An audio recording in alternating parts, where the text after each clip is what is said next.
Welcome back to the AdviserVoice Zurich FinTech Lab series. This month we're going to be talking about the Domicon Fund, which we talked about in episode 5 with Arthur Naomides from Domicon. So it's now time for the panel who have had a chance to look at the fund and how it operates via the Domicon websites, and we're looking for some feedback from them and find out how it might work in practice for them.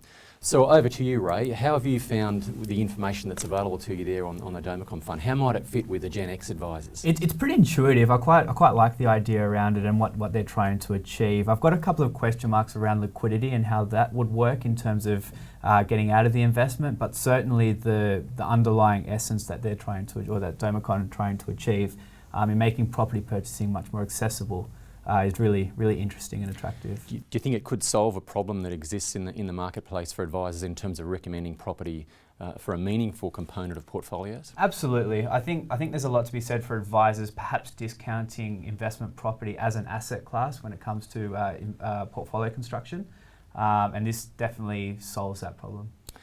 So, Therese, does this solve the all or nothing sort of conundrum which advisors deal with on a day-to-day practice? They've either got to be all into property or not at all in terms of getting, as I said a minute ago, a meaningful component in portfolios? It's really new, and I'm not really 100% sure how it might work, but it looks good, and the system seems easy to work, and yeah, look, it's pretty straightforward and transparent. So when you're looking at property, that's what you want, rather than investing in a fund that's invested in some random properties that you don't even know you own a piece of. So from that perspective. And Dane, from a funds management point of view, how do you see this potentially solving some of those property allocation problems? Well, yeah, I mean, it opens up that asset class for a wider range of investors, given the smaller price point for investment. I'm very interested in the secondary market opportunity, particularly any future sort of liquidity events. I think there's some good opportunities there for an investor to pick up some potential bargains. So it's a very interesting space. It's quite a simple interface. It makes sense. I can navigate around quite easily. So yeah, it's an interesting space. Mm-hmm. And Virginia, you've got quite a number of advisors working in your organisation. The sort of role that this might play in portfolios, can you see it having an application for some of those advisors at least? Look, I guess where I sit in our business is the more self-directed client, and we probably get more of those than we ever had before. They're wanting more of a say.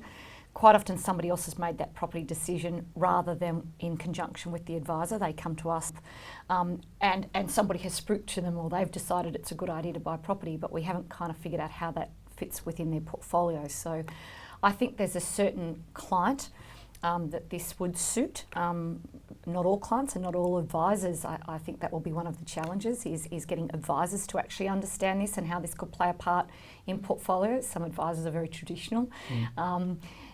But certainly the next generation of advisors coming through are going to be looking for different things. They're going to be looking for things that they would want to do themselves. So I can imagine this having a place for those. Do you think that those advisors and their clients might be the younger generation, the new generation of advisors coming through that might have a particular appeal to? Oh, look, definitely. And as I said, we see more and more clients who are coming in who've been suspicious of perhaps of financial planners in the past and have been very self-directed and done their own thing, and they're now kind of thinking maybe they need some help because they're getting a bit older and maybe there's some things they missed, but they're still quite attached to property, or they want our advice to go and get property, and we usually can't give advice on direct property.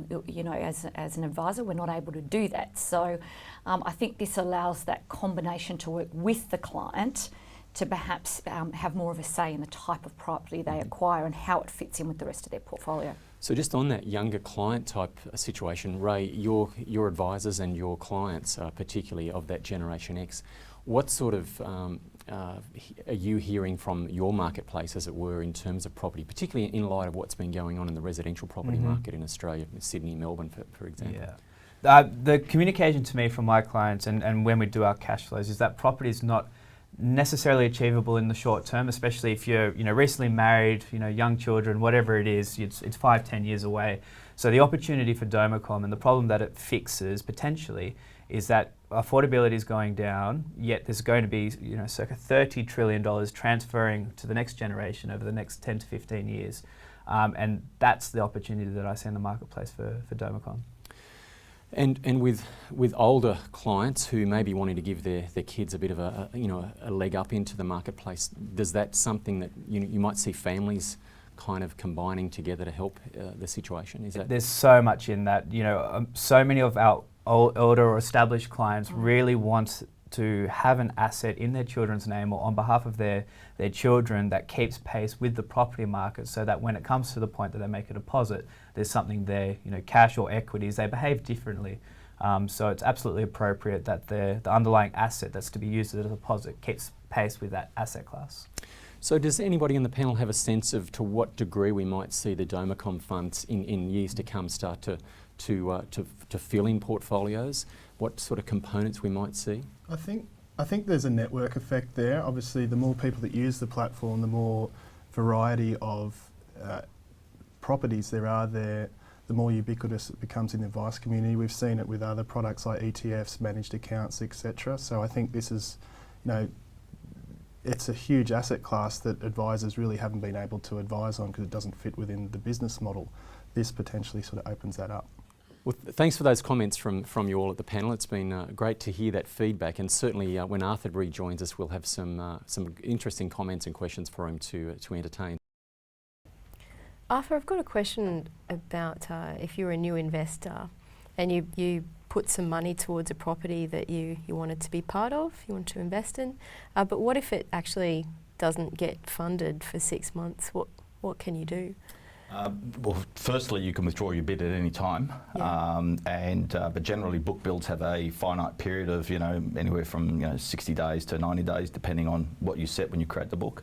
And if the book doesn't complete, it collapses, and all that happens on a collapse of the book is all the bids are released, but any costs that have been incurred, like if we engage the conveyancing lawyer or the inspectors, we will take that cost from all investors in proportion to their ownership. On commercial properties, so this is doable with commercial property as well, and maybe partners in a business that might want to buy a commercial property together? Yeah. Yes. We've got some... As a different way of structuring it? Yeah, it's just from a commercial perspective, you could roll your own using a syndicate and everything else, or with us it costs nothing to create the book and to create the sub-fund. There is zero cost. So it's a much quicker way, but there's an ongoing fund management cost. But then you get liquidity and you get the benefits of all the insurance and processes that we've put in place.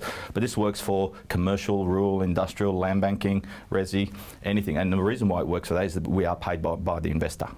So it doesn't matter. In terms of the leverage side, so if an investor had $100,000 to invest and they could go direct and on a $400,000 property, they've got a 25% deposit, how would that work with Domicom in terms of introducing leverage? Okay, so with Domicom, when you create the book, so when the advisor creates the book, you decide whether it's leveraged or not, and that'll sort of impact which sort of investors you put into the property.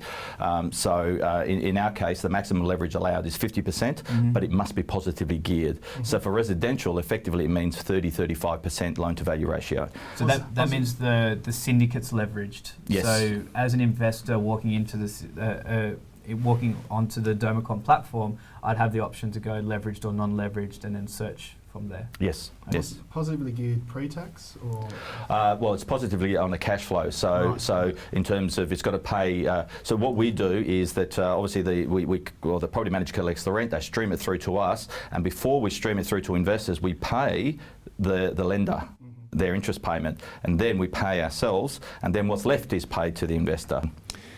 Well, look, this has been a really great discussion about a new product, the Domicom Fund. And Arthur, can I just say thank you very much for joining us here on the AdviserVoice Zurich FinTech Lab.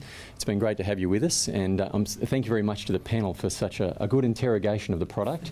It's been really good, some great questions, and we look forward to working with you again. Thanks very much for joining us on the AdviserVoice Zurich FinTech Labs.